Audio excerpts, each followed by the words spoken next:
మొన్న వీకెండ్ జయ వాళ్ళ ఊరికి వెళ్ళినాము, అంటే వాళ్ళ తాతయ్య వాళ్ళ ఊరికి. అయితే వాళ్ళ ఇంటి దగ్గరనే మామిడి చెట్లు, నేరేడు చెట్లు చాలా ఉన్నవి.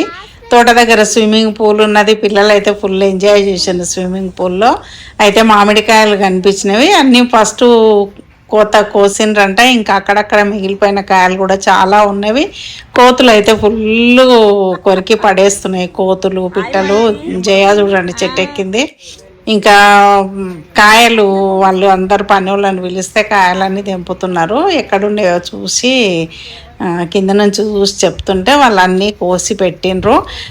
వర్షాలు పడ్డాయేమో, కొంచెం మెత్తబడిన కాయలకు కొంచెం పురుగు వచ్చింది, చూసుకొని తినండి అని చెప్పేసి వాళ్ళు మంచి మంచి కాయలు, గట్టి కాయలు అట్లా తెంపుతున్నారు. పిల్లలు కూడా మేము తెంపుతాం అని చెప్పేసి పిల్లలు కూడా కర్రలు పట్టుకొని అవి పట్టుకొని తెంపుతున్నారు. ఇక పనులు అయితే కాయలన్నీ తెంపుకొచ్చిండ్రు. కొన్ని పక్వానికి వచ్చినాయి, కొన్ని కచ్చకాయలు కూడా తీసుకురాండి అని చెప్పిన నేను. పచ్చడి కలుపుకుందామని చెప్పేసి అప్పుడు కలిపినాం, కానీ మా అమ్మాయి కోసం ప్యాక్ చేసి పెట్టిన. ఇంకా మాకు కూడా తినడానికి కావాలి కదా అని చెప్పేసి ఇంకా కొన్ని కాయలు తెచ్చిన. పండు అయితే చెట్టు మీద పండిన పండు ఎంత మంచి వాసన వచ్చిందో. పండు అయితే చూసిన నా చేతిలో పట్టుకున్న పండు చాలా స్వీట్ వాసన వస్తుంది. అదైతే అక్కడ చాలా పండ్లు అయితే చిలుకలు కొట్టి, కోతులు రాళ్ళగొట్టినాయి. చాలా పండ్లు అయితే చెట్ల కింద అట్లా పడి ఉన్నవి. ఇంకా మా దియమ్మ కూడా నేను తెంపుతా కాయ అని ట్రై చేస్తుంది. చూడండి కాయ తెంపింది.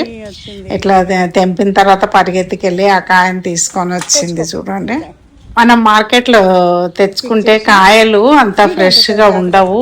చూసిందా చెట్టు మీద తెంపిన కాయ ఎంత ఫ్రెష్గా ఉందో.